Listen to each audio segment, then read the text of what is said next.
المدينة الأكثر جمالاً وتميزاً على ساحل البحر المتوسط.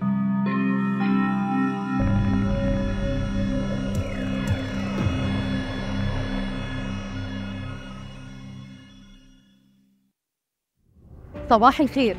المدينة الأكثر جمالاً وتميزاً على ساحل البحر المتوسط، عاصمة مصر السياحية، مدينة من مدن الجيل الرابع، مدينة العلمين الجديدة.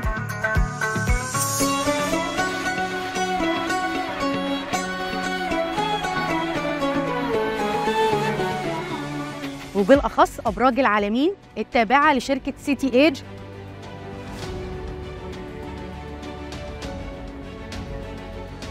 بتتميز الأبراج باللوكيشن بتاعها المميز على شاطئ البحر. تم إنشاء أبراج العلمين سنة 2018. تم تصميمها إن هي تكون بطول 14 كيلومتر على ساحل البحر المتوسط. هيكون فيها ممشى سياحي في جميع الخدمات الترفيهية. اللي بيميز مدينة العلمين المعالم اللي موجودة فيها، زي قصر الرئاسة، رئاسة الوزراء، مدينة الثقافة والفنون، فندق الماسة، المساجد والكنائس والمستشفيات، غير الجامعات كمان.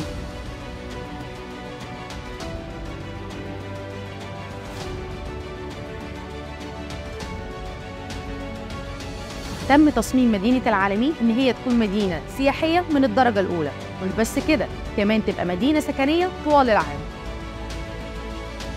أهم المشاريع اللي تقدر تستثمر فيها في مدينة العلمين الجديدة منطقة الأبراج زي ذا جيت ونورث إيدج، منطقة الداون تاون في القطاع السكني والتجاري، وكومباوند مزارين فيلات وعمارات، الحي اللاتيني التابع للسيتي إيدج، وفي كمان الحي اللاتيني التابع للسعودية المصرية، ده غير كمان بالم هيلز.